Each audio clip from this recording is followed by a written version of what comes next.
આજવા ડેમના પાણી વિશ્વામિત્રી નદીમાં છોડાતા ઘણા વિસ્તારો પાણી થયા છે। પિલોલ, અલિન્દ્રા, દરજીપુરા, ખોખર ગામમાં પાણી ઘૂસી ચૂક્યા છે। સાવલીના પિલોલ ગામમાં કેડસમાં પાણી ભરાયા છે। સાવલીના ખોખર, ઇન્દ્રાડ, પિલોલ, દરજીપુરા, અલિન્દ્રા ગામ સંપર્ક વિહોણા થયા છે। વિશ્વામિત્રી નદીના પાણી ગામોમાં ફરી વળતા તમામ ગામો સાવલી તાલુકાના મુખ્ય મથકથી સંપર્ક વિહોણા થયા છે। વધુ માહિતી મેળવીશું હાર્દિક ફોનલાઈન પર સંવાદદાતા જોડાઈ ચૂક્યા છે। હાર્દિક, વડોદરામાં જે ગઈકાલે ભારે વરસાદ થયો તે બાદ હજી પણ પાણી ઓસર્યા નથી। મગર, ઝેરી સાપો પણ રસ્તા ઉપર આ પાણીમાં જોવા મળે છે। બિલકુલ થી જો વડોદરાની વાત કરીએ તો વડોદરા શહેરમાં કપરી પરિસ્થિતિ તો છે જ, પરંતુ જિલ્લાની વાત કરીએ તો આસપાસના તાલુકામાં પણ લોકો હેરાન પરેશાન થઈ ગયા છે। અત્યારે આપણે સાવલી તાલુકાની વાત કરીએ તો ખોખર, ઇન્દ્રા, પિલોલ, દરજીપુરા, અલિન્દ્રા ગામ જે છે તે સંપર્ક વિહોણા થઈ ગયા છે। ગામ લોકો જે છે તેમનું ગામની બહાર, ઘરની બહાર નીકળવું પણ મુશ્કેલ થઈ ગયું છે। આ છેવાડાના જે ગામો આવેલા છે તેમાં ઘોટણસામાં પાણી જે છે તે ભરાઈ ગયા છે અને આ નદીના જે સ્તર છે તે સતત વધી રહ્યું છે, જેના કારણે મગર અને ઝેરી સાપો છે તેનો ઉપદ્રવ પણ છે તે વધી ગયો છે અને જે મગરો છે તે રસ્તા પર લટાર મારતા હોય તેવા દ્રશ્યો પણ સામે આવી ચૂક્યા છે। ત્યારે હજી પણ ભારે વરસાદની વડોદરામાં આગાહી કરવામાં આવી છે, ત્યારે જે સ્થાનિક લોકો જે છે તેઓની અંદર ચિંતા પ્રસરી છે। બીજી વાત કરીએ તો વિશ્વામિત્રી નદીના જે પાણી છે તે ગામોમાં ફરી વળતા તમામ ગામો જે છે તે સાવલી મુખ્ય મથક જે આવેલું છે તેનાથી સંપર્ક વિહોણા થયા છે। ઉલ્લેખનીય બાબત છે કે ગામો સંપર્ક વિહોણા થયા છે, લોકોના ઘરોમાં પાણી છે, લોકોનું જે ઘર વકરી છે તે બરબાદ થઈ ગઈ છે, પરંતુ તંત્રની હજી સુધી કોઈ પણ પ્રકારની મદદ મળી નથી કે તંત્ર જે છે લોકોની મદદ આવી નથી। ત્યારે સ્થાનિક લોકો જે છે તે તંત્ર પાસે મદદની ગુહાર લગાવી રહ્યા છે। એટલી આભાર માહિતી બદલ। બોરસદમાં વરસાદે વિરામ લીધો છે, જોકે બોરસદનો પ્રભાવિત વિસ્તાર હજી પણ વરસાદી પાણીમાં છે અને તેને લઈને સ્થાનિકોએ પીપનો તરાપો બનાવી જીવન કાર્ય પોતાનું શરૂ કર્યું છે। વરસાદી કહેરમાં સ્થાનિકોનો આ તરાપનો સહારો જે સામે આવે છે, પીપનો તરાપો બનાવી અવરજવર સ્થાનિકો દ્વારા શરૂ કરવામાં આવી છે। આણંદ જિલ્લાનું બોરસદ શહેર વરસાદને વિરામમાં લગભગ 18 કલાકનો સમય થઈ ગયો છે, તેમ છતાં પણ વરસાદી પાણી ઓસર્યાથી હું ચોક્કસ આ દ્રશ્યમાં બતાવવા માંગીશ કે આ બોરસદનો વન તળાવ વિસ્તાર હજી પણ વરસાદી પાણી ઓસર્યા નથી। જળબંબાકારની સ્થિતિ હજી પણ છે। સ્થાનિકો આ એક તરાપાની વ્યવસ્થા કરી છે અને જેના માધ્યમથી એ લોકો અત્યારે જીવન જરૂરિયાતનું કાર્ય શરૂ કર્યું છે। ચોક્કસ અગાશીમાં પણ દેખાય છે કે હજી લોકો ઘણા બધા એમના બચાવ કે એમનું પોતાનું જીવન સલામત રાખવા માટે અગાસી પર બી ઘણા બધા લોકો છે। ચોક્કસ કહી શકાય કે આ જે પરિસ્થિતિ છે હજી પણ યથાવત છે। આ તમામ વિસ્તારોમાં લગભગ અહીંયા સ્થાનિકોનું કહેવું છે કે 101 મકાનોમાં હજી પણ વરસાદી પાણી ઓસર્યા નથી। જનક જાગીરદાર, ન્યૂઝ ગુજરાતી, બોરસદ। આણંદ જિલ્લાનું બોરસદ શહેર ગઈકાલે લગભગ 14 ઇંચ વરસાદ। બોરસદ શહેરનો સૌથી પ્રભાવિત વિસ્તાર વન વિસ્તાર। ચોક્કસ આ દ્રશ્યમાં બતાવવા માંગીશ કે હજી પણ વન વિસ્તારમાં વરસાદી પાણી ભરાયેલા છે। અહીંયા લોકો જોઈ શકાય છે કે લગભગ ઢીચણ સમાના પાણીમાં બી હજી લોકો પ્રભાવિત થયા છે।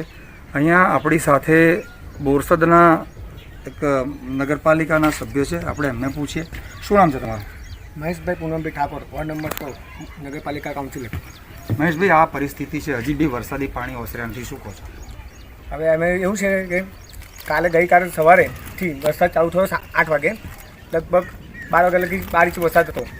એ ટાઈમે સવારથી આ ભાઈ અમારે સ્થાનિક ના રહેવાસી ગોધનભાઈ તળપદા, જેઓને જે આ તરાપો છે તે રીતે જેટલી મનશક્તિ બંધ બની એટલી કરી છે, પણ ત્યારબાદ બોરસદ વિધાનસભાના નાયબ મુખ્યમંત્રી ધારાસભ્યશ્રીને રજૂઆત મૂળ એક જ વાત છે, અત્યાર સુધી પાણી કેમ નથી ઓસર્યા? પાણી અત્યાર લગી તો એવું છે કે આગળ એક નાનું અત્યારે આગળ જાય છે નારું, એને થોડું સાંકડું છે, એ જો પૂરું કરી શકે તો આ પ્રોબ્લેમ ના થઈ શકે।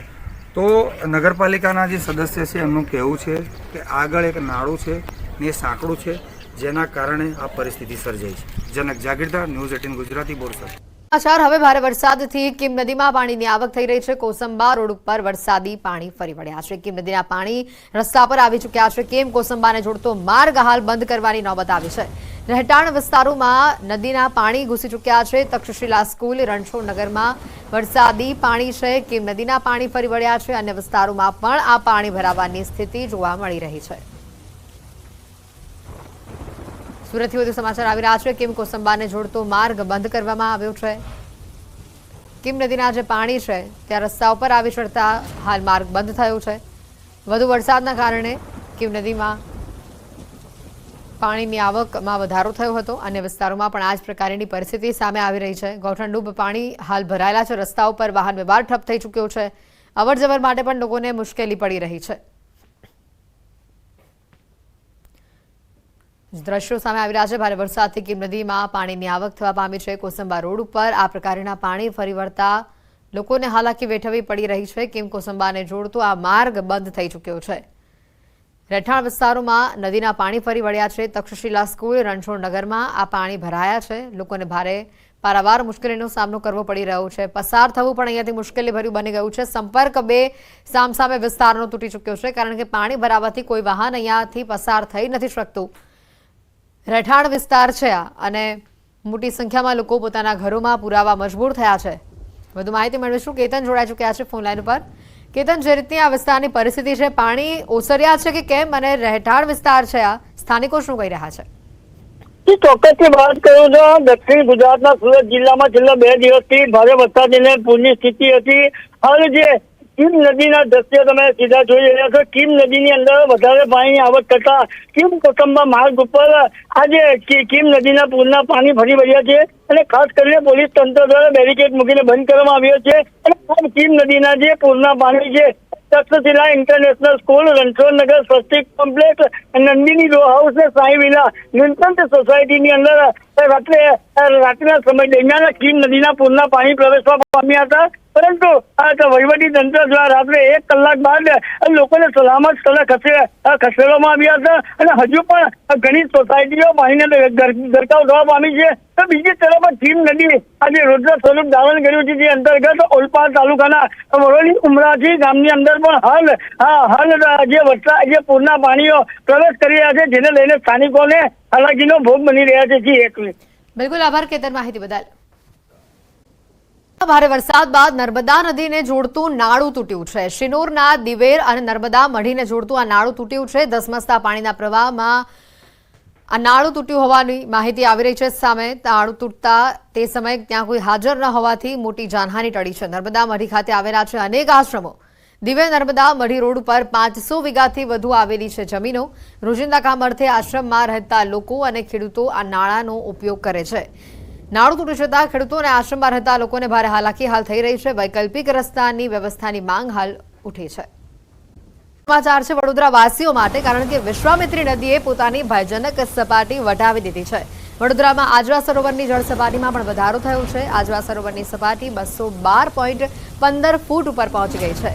સરોવરની જળ સપાટી વધતા હાલ પાણી છોડવામાં આવી રહ્યું છે. આજવા સરોવરના 62 જેટલા દરવાજા ખુલ્લા કરી દેવામાં આવ્યા છે. 27.72 ફૂટ પર અત્યારે વિશ્વામિત્રી નદી વહી રહી છે, જેનું ભયજનક લેવલ 26 ફૂટનું છે. કાલાઘોડા બ્રિજ પરથી વિશ્વામિત્રીનું રૌદ્ર સ્વરૂપ જોવા મળ્યું છે. વિશ્વામિત્રી નદીની સપાટી વધતા દરેક બ્રિજ ઉપર પોલીસ બંદોબસ્ત ગોઠવાયો છે. કાલાઘોડા બ્રિજ ઉપર લોકો નદી જોવા ન ઉમટે તેના માટે પોલીસ બંદોબસ્ત મુકાયો છે. વિશ્વામિત્રી નદીએ ભયજનક સપાટી વટાવતા અનેક નીચાણવાળા વિસ્તારોમાં પાણી ફરી વળ્યા છે. ઉપરવાસમાં સતત વરસી રહેલા વરસાદને કારણે વડોદરાના આજવા સરોવરનું જે જળ સ્તર છે તે સતત વધી રહ્યું છે, અને જળ સ્તર છે તેને મેન્ટેન કરવા માટે જે પાણી છે તે વિશ્વામિત્રી નદીમાં છોડવામાં આવી રહ્યું છે. અને અત્યારે સીધા દ્રશ્યો તમને બતાવીશું. કાલાઘોડા બ્રિજ નજીકના દ્રશ્યો છે, અને જોઈ શકાય છે કે વિશ્વામિત્રી નદીનું રૌદ્ર સ્વરૂપ જે છે તે જોવા મળી રહ્યું છે. સામાન્ય નાગરિક એક નજરે વિશ્વામિત્રી નદીને જુએ તો તે ડરી જાય એવા પ્રકારના દ્રશ્યો જે છે અત્યારે ન્યૂઝ 18 ગુજરાતીના કેમેરામાં તમે જોઈ શકો છો. બીજી વાત કરીએ તો આજવા સરોવરની સપાટી 212.15 ફૂટે પહોંચી છે, અને આ સપાટી જે છે તેને મેન્ટેન કરવા માટે જ આજવા સરોવરમાંથી વિશ્વામિત્રીમાં પાણી જે છે તે છોડવામાં આવી રહ્યું છે. આજવા સરોવરના 62 જેટલા દરવાજા જે છે તે ખોલવામાં આવ્યા છે. અત્યારે તમે આ ભયાવહ દ્રશ્યો જોઈ રહ્યા છો કે વિશ્વામિત્રી નદીના દ્રશ્યો છે, અને વિશ્વામિત્રી નદી જે છે તે 26 ફૂટે પોતાની જે ભયાવહ સ્થિતિ છે તેના પર પહોંચી જતી હોય છે. ત્યારે અત્યારે જળસ્તરની વાત કરીએ વિશ્વામિત્રી નદીનું તો 27.72 ફૂટે વિશ્વામિત્રી નદી જે છે તે વહી રહી છે. બીજી વાત કરીએ તો વિશ્વામિત્રી નદીની સપાટી વધતાની સાથે જ આ જે બ્રિજ તમે સામે જોઈ રહ્યા છો ત્યાં પોલીસનો બંદોબસ્ત જે છે તે ગોઠવી દેવામાં આવ્યો છે, અને કાલાઘોડા બ્રિજ પર લોકો નદી જોવા માટે ન આવે તેના માટે પોલીસ બંદોબસ્ત ગોઠવાયા છે. તો વડોદરા મહાનગરપાલિકાની કેટલીક જે ટીમો છે તેને સ્ટેન્ડ બાય રાખવામાં આવી છે. વિશ્વામિત્રી નદીએ ભયજનક સપાટી વટાવતાની સાથે જ જે નીચાણવાળા વિસ્તારો છે ત્યાં પાણી ફરી વળ્યા છે, અને અનેક એવા વિસ્તારો છે કે જ્યાં સ્લમ એરિયા આવેલો છે ત્યાંથી જે સ્થાનિક લોકો હોય છે તેમનું રેસ્ક્યુ કરવાની પ્રક્રિયા જે છે તે હાથ ધરવામાં આવી છે અને મોટી માત્રામાં જે નીચાણવાળા વિસ્તારમાં રહેતા લોકો છે તેમને અત્યારે અન્ય સ્થળે સ્થળાંતરિત કરવામાં આવ્યા છે। હાર્દિક દીક્ષિત, ન્યૂઝ 18 ગુજરાતી, વડોદરા। બોરસદમાં વરસાદી પાણી ભરાયા છે। વનતળાવ વિસ્તારમાં આખા વિસ્તાર પાણીમાં ગરકાવ થયો હોય તેવા દ્રશ્યો સામે આવ્યા છે। વનતળાવ વિસ્તારમાં આવેલી વસાહત પાણીમાં ગરકાવ થઈ। વસાહતમાં 80 પરિવારો વસવાટ કરે છે। વસાહતના 50થી વધુ મકાનોમાં પાણી ભરાયા। પાણી ભરાતા તમામ પરિવારને સુરક્ષિત સ્થળોએ ખસેડાયા। બોરસદમાં વહેલી સવારથી વરસાદ જે છે તે ખાબક્યો હતો અને તેના કારણે સમગ્ર બોરસદ પાણી જ પાણી થઈ ગયું હોય તે પ્રકારના દ્રશ્યો જોવા મળી રહ્યા છે। આપ બોરસદ વિસ્તારના દ્રશ્યો જોઈ રહ્યા છો કે જ્યાં શક્તિનગર સોસાયટી આવેલી છે તેના દ્રશ્યો છે। આ વન તળાવ તરફ જવાનું જે વિસ્તાર જે છે આ તેના દ્રશ્યો છે કે જ્યાં મોટી સંખ્યાની અંદર વસાહત જે છે તે આવેલી છે। આખી વસાહત જે છે તે પાણીમાં ડૂબી ગઈ હોય તે પ્રકારના દ્રશ્યો જે છે તે જોવા મળી રહ્યા છે। લોકોના ઘરમાં પણ પાણી જ ભરાઈ ગયા હોય તે પ્રકારની સ્થિતિનું નિર્માણ થયું છે। મહત્વનું છે કે નગરપાલિકાના લોકો દ્વારા અહીંથી લોકોને બહાર લઈને એમના સુરક્ષિત સ્થળોએ ખસેડવામાં આવ્યા છે। અત્યારે હાલ કોઈ આ સ્થળોએ ન હોય તે પ્રકારની માહિતી જે છે તે પ્રાપ્ત થઈ રહી છે। સાથે સાથે સમગ્ર વિસ્તાર જાણે પાણી જ પાણી ભરાયો હોય તે પ્રકારના દ્રશ્યો જોવા મળી રહ્યા છે। સ્થાનિકો દ્વારા પણ પરેશાનીનો સામનો કરવાની નોબત આવી રહી છે। અત્યારે હાલ તમે જોઈ રહ્યા છો કે આ જ પ્રકારની કામગીરી કરવામાં આવી રહી છે। પીવાનું પાણી લઈ જવામાં આવી રહ્યું છે। લોકો સુધી પહોંચાડવાની કવાયત જે છે તે તેજ કરવામાં આવી છે। પોતાના સગા સંબંધીઓ રહેતા હોય તો તેની મદદ અર્થે જતા હોય તે પ્રકારના દ્રશ્યો અહીંયા બોરસદ ખાતે જોવા મળી રહ્યા છે। વહેલી સવારથી જ પાણી હતું, લોકો પણ પરેશાન હતા। સ્થાનિક લોકો પણ આપણી સાથે છે, તેમની સાથે વાત કરીશું। કાકા, કેટલી મુશ્કેલી પડી? વહેલી સવારથી પાણી ભરાયું અને મુશ્કેલી પડી છે। આવવા જવા માટે બધું બંધ થઈ ગયું છે બધું, ને ગરીબ લોકોને બચારાને કંઈ બધું ઉતાર આપીને લઈ ગયા છે ને બધું જમવા બમવાની બધું વ્યવસ્થા કરી આપી છે। કેટલા લોકો અહીંયા વન તળાવમાં રહેતા છે? 400 થી 500 માણસ રહે છે। 50 ઝૂંપડા છે, 400-500 માણસ રહેશે અને પછી 100 માણસ આ બાજુ રહે છે। એટલે બધાના ઘરોમાં પાણી આવી ગયા છે? હા, પાણી આવી ગયા, બધા ખાલી કરીને બધાને બધે ઉતાર આપી દીધા છે બધે। ગોપાલ આશ્રમ છે, પટેલવાડીમાં છે બધે। કયો વિસ્તાર છે? આ વનતળાવ તમે કહેતા હતા ગોપાલ વિસ્તાર? આ ગોપાલ આશ્રમ, પછી પટેલવાડી છે, પછી સરદાર હાઈસ્કૂલ છે। રહેવા માટે વ્યવસ્થા કરી આપી, રહેવા માટે વ્યવસ્થા કરી આપેલી છે। પાણી હવે ધીમે ધીમે ઓસરી રહ્યું છે? પાણી ઉછળી ગયું છે હવે કરતાં ઓછું, બહુ ઓછું થઈ ગયું અને જમવાની વ્યવસ્થા કરી દીધી છે। ચોક્કસથી તો પાણી હવે ધીરે ધીરે ઓસરી રહ્યું છે, પરંતુ આ દ્રશ્યો છે કે લોકોને બહાર લઈને આવવામાં આવી રહ્યા છે। પોતાની ઘર વખરીનો સામાન લઈ અને બહાર નીકળતા હોય તે પ્રકારના દ્રશ્યો આ બોરસદ શહેરની અંદર જોવા મળી રહ્યા છે। સવારથી જે વરસાદ થયો, 4 કલાકની અંદર 8 ઇંચથી પણ વધારે વરસાદ થયો। સમગ્ર શહેર જે છે તે વરસાદે ધમરોડી નાખ્યું। ઠેર ઠેર પાણી ભરાયા અને જેના કારણે લોકો પણ મુશ્કેલીમાં મુકાયા છે। કેમેરા પંકજ બકવાણા સાથે ગૌતમ શ્રીમાળી, ન્યૂઝ 18 ગુજરાતી, બોરસદ।